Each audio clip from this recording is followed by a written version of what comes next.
everyone, welcome back to a new video. So in this video, we'll be solving some more questions related to arrays and vectors. So without further ado, let's get started. So the question that we have here is move zeros to the end. So what does the problem state? So we have to move all the zeros to the end of the array. We'll be given an array nums which will be consisting of some integers and zeros, and our task is to move all the zeros to the end of the array. So after moving all the zeros to the end of the array, here it will be 1, here it will be 2, here it will be 11, here it will be 15, here it will be 16, and all the remaining places will be filled with the zeros. So here it will be 0, here it will be zeros, and here it will be 0. So how to solve this question? As problem states, we have to move all the zeros to the end of the array. It means that we have to bring all the non-zero elements to the front of the array. So if I can use some temporary storage to store the non-zero elements, so it will be easy for me to bring all the non-zero elements to the front of the array. So let's suppose I'm having a temporary storage named temp, and I'll store all the non-zero elements into this temporary storage. So I'll start iterating over the array and I'll check if my current element is non-zero element or not. So if it is non-zero element, I'll store it into the temporary storage, and if it is not, then I'll keep on iterating. So let's check. My first element is not a non-zero element, so I'll move ahead. I'll check if my current element is a non-zero. Yes, it is a non-zero element, so I'll store it and I'll move ahead. As my current element is a 0, I'll simply move ahead. I'll check if my current element is a non-zero. Yes, it is a non-zero, so I'll store it into the temporary storage and I'll move ahead. Now my current element is a non-zero element, so I'll store it into the temporary storage and I'll move ahead. Now my current element is a 0, so I'll simply move ahead. My next element is a 15 and it is a non-zero, so I'll store it into the temporary storage and I'll move ahead. My next element is a 16 and it is a non-zero element, so I'll store it into the temporary storage and I'll move ahead. So now as we have moved out of the boundary of the array, so we'll stop iterating and our temporary storage will be containing non-zero elements.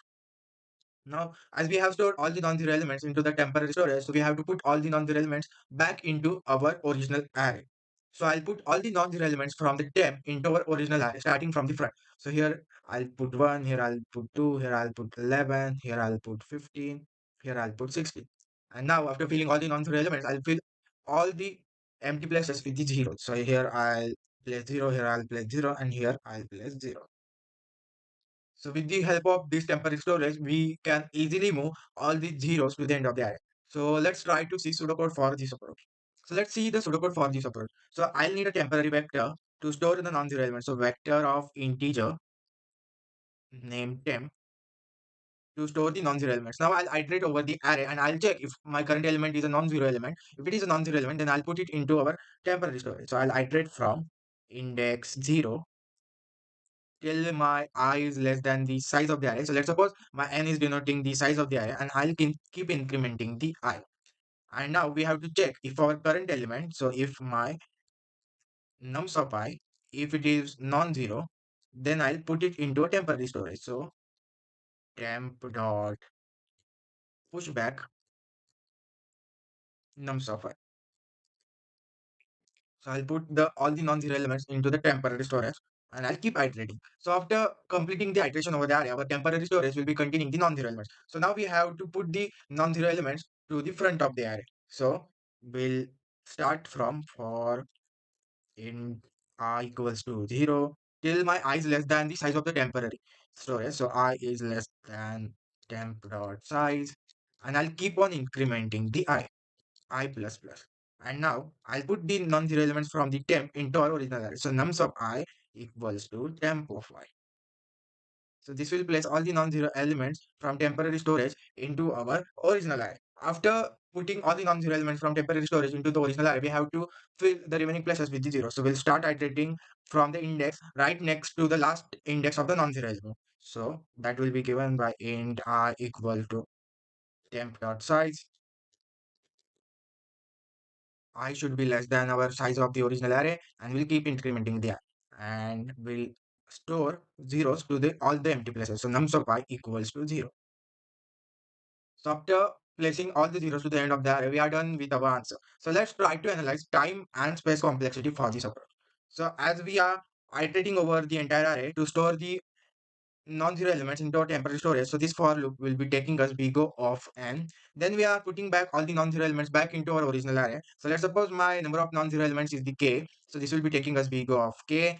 And then we are putting the zeros to the remaining places. So this will be taking me big O of n minus k. So the overall time complexity for this approach will be big O of n plus big O of n minus k plus big O of k. So that will be big O of 2n. What about the space complexity? So as we are using the temporary storage to store the non-zero elements, so it will be big O of k, where k is the number of non-zero elements. In the worst case, we'll end up taking the big O of n space complexity, where all the elements from the array are non-zero elements. So can we optimize this approach? If we can stop using this extra space that we are using to store the non-zero elements, so definitely we can optimize this approach. So let's see the optimal approach for this question. So let's see the optimal approach for this question. In the optimal approach, we need to move all the zeros to the end of the array while we are iterating over the array. So if I can move this one here, if I can move this 2 here, if I can move this 11 here, if I can move this 15 here, if I can move this 16 here, so I can easily move all the non-zero elements to the front of the array. So to do this, I need to first find the position of first zero element from the array. So let's suppose this is my first zero element and it is pointed by the pointer j, and I'll keep on iterating over the array from the element next to the first zero element. So this is my pointer I, which is used to iterate over the array. And now I'll check if my element at pointer I, if it is not equal to 0, then I'll swap the elements at pointer j and pointer I. So here it will be 1 and here it will be 0. Now I'll increment my I pointer. Now my I pointer is here and my J pointer is here. Now as my I pointer is appointed by element 0, so I'll simply increment my I pointer. Now my I pointer is pointing at element 2. Now as you can see, my I pointer is pointing at the non-zero element. So I'll swap the contents at the pointer J and pointer I. So here it will be 2 and here it will be 0. And now my J will point to 0. So you need to keep in mind that we need to swap the contents at pointer I and pointer j when our element at the pointer I is non-zero element. So now my I will be pointing here. So as you can see, my I is pointing at the non-zero element and my j is pointing at the 0. So we'll swap the contents of I and j. So here it will be 11 and here it will be 0. Now I'll increment the j pointer and now I'll increment the I pointer. So as you can see, now my I is pointing at the 0. So I'll increment the I. Now my I is pointing at the non-zero element, so I'll swap the contents of pointer I and pointer j. So here, instead of 0, it will be 15, and here it will be 0, and I'll increment the I and I'll increment the j. As you can see, my j is pointing to 0 and my I is pointing to the non-zero element. So now I'll swap the contents of I and j. So here it will be 16, and here it will be 0, and I'll increment j and I'll increment I. As you can see, my I pointer has moved out of the boundary of the array, and all the zeros are taken back to the end of the array, and all the non-zero elements are taken to the front of the array. So we are done with our answer. So let's try to write a pseudocode for this approach. So we'll need a pointer j, which will be pointing at the first non-zero element. So first we need to find first non-zero element. So I'll iterate over the array for int I equal to 0. I should be less than the size of the array, and I'll increment the I. And as soon as I find the first non-zero element, if my nums of I, if it is equal to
So the next question that we have here is union of two sorted arrays. So we'll be given two integer arrays which are sorted in non-decreasing order, and we have to find the union of both the arrays. So what do you mean by union? So union is an array which is formed by combination of both the arrays and which will be consisting only of the unique elements. So here union array will be consisting elements 1, 2, 3, 4, 5 and 6.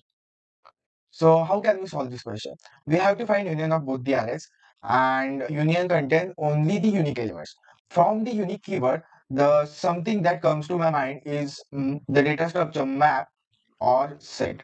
So we can use here the set data structure, which stores the elements in sorted order, and it only stores the unique elements. So here the set data structure will be helping us to store the elements in the sorted order, and it will only contain the unique elements from both the arrays. So I'll iterate over both the arrays, and I'll push the every element from the array 1 and array 2 into the set data structure. And at the end of my iteration, my set data structure will be containing only the unique elements that will be helping me to find union. So let's suppose this is my set data structure S, which will be used to find the union of both the elements. So I'll start iterating from the array 1. So my first element from array 1 is 1. So we'll see in the set data structure if there is 1 present or not. As of now, 1 is not there in the set data structure. So we'll insert 1 into the set data structure and we'll move it. Our next element is 1. The set will say I'm already having 1, so there is no need to insert 1 into the set, so we'll move ahead. The next element is 2. As 2 is not present in the set data structure, so we'll insert 2 into the set data structure and we'll move to the next element. Our next element is a 3. As 3 is not present in the set, so we'll insert it into the set and we'll move to the next element, which is 3. So as of now, 3 is already there in the set. The set will say I'm already having 3, so there is no need to insert 3 into the set data structure, so we'll move to the next element. Our next element is a 4. So there is no 4 present in our set data structure. So we need to insert 4 into our set data structure. So we'll insert 4 into set data structure. Now we'll iterate over the second array. The first element of the second array is 1. So 1 is already there in the set data structure. So we'll move ahead. Our next element is 2. 2 is already there in the set data structure. Set will say there is no need to insert this 2 into set. So we'll move ahead. Our next element is 2. 2 is already there in the set. So we'll move ahead. Our next element is a 3. 3 is already there in the set. So we'll move to the next element. Our next element is a 4. 4 is already there in the set data structure. So there is no need to insert 4 into the set. So we'll move ahead. The next element is a 4. 4 is already there into the set data structure, so we'll move to the next element. Our next element is a 5. 5 is not there in the set data structure, so we'll insert it into the set data structure and we'll move to the next element. Our next element is a 6. 6 is not there in the set data structure, so we'll insert it into the set and we'll stop iterating as our pointer will move out of the boundary of the array 2. So at the end of iterating array 1 and array 2, my set data structure will be containing the unique elements from both the arrays. So that will be 1, 2, 3, 4, 5 and 6. So I can easily find the union with the help of the set data structure, and we can simply return the elements from the set data structure as our answer. Let's try to see pseudocode for this approach. So we'll need a set data structure. So this is my set of integers name s, and we need to iterate over the array 1 firstly. So for int I equals to 0, my I is less than the size of the array 1, and I'll increment my I, and we'll insert the element at the I pointer into the set data structure. So s dot insert arr1 of I. Now we need to iterate over the second array. So for int I equals to 0, my I is less than size of the array 2, and I'll keep incrementing the I, and we need to insert the element at the index I into the array. So arr2 of I. So after iterating over the both the arrays, my set data structure will be containing the unique elements from array 1 and array 2. So now I need to return the vector or the array containing the union of both the arrays. So I'll declare one vector. So let's take a vector of integer u, which will be consisting of a union of both the arrays, and I'll use a auto iterator to iterate over the elements from the set data structure. So auto it in the set s, and I'll push back the element from the set data structure into my vector. So u dot pushback it. After iterating over all the elements from the set, my vector u will be containing of the union. So here in this case, my union vector will be containing the elements 1, 2, 3, 4, 5, and 6. So that was the pseudocode for this approach. And let's try to see the time complexity and the space complexity for this approach. So talking about the time complexity of this for loop, so if the n1 is the size of the first array, so this for loop will be taking us the n1 logarithmic of n. So this logarithmic of n will be the time complexity for inserting an element into our set data structure, and where n is the number of elements present at that instance into our set data structure. So that will be the time complexity for this for loop. The the next for loop will be taking us n2 logarithmic of n, where n2 is the size of the second array and n will be the number of elements present at that time into our set data structure. And again, we are iterating over the elements from the set data structure. So this will be taking us big O of k, where k is number of unique elements. So the overall time complexity for this approach is big O of n1 log n plus big O of n2 logarithmic of n plus big O of k. And the space complexity that we are using to store the unique elements in the form of the set data structure. So it will be big O of k, where k is my number of unique elements from the array 1 and array 2.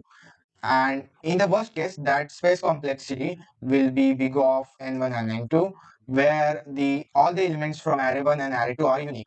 So that will be my time and space complexity for this approach. So this was the brute force approach to find the union of two sorted arrays. So let's try to see the optimal approach to solve this question.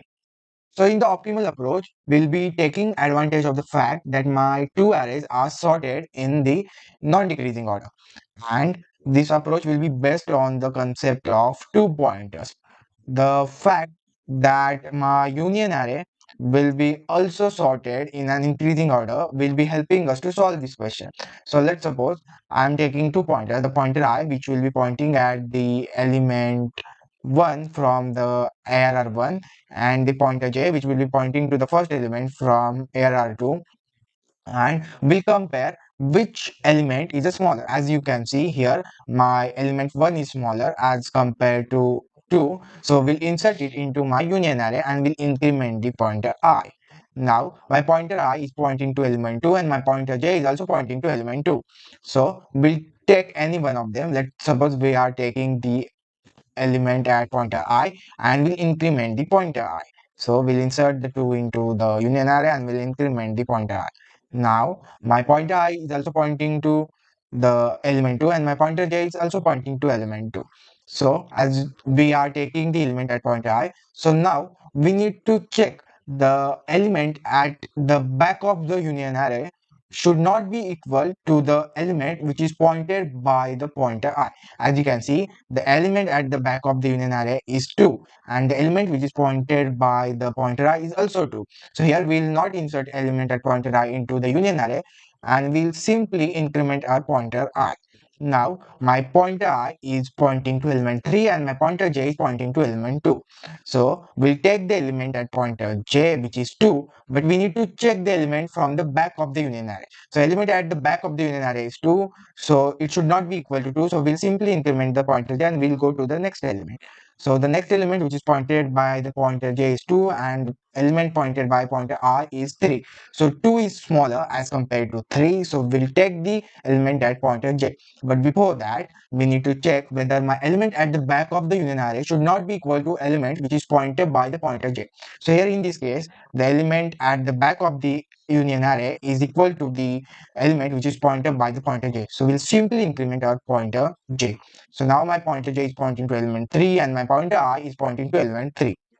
So here in this case we'll take the element at pointer I and we'll check if my element at back of the union array is equal to the element pointer I or not. So it is not equal, so we'll insert it into the union array and we'll increment our pointer I. Now my element at pointer I is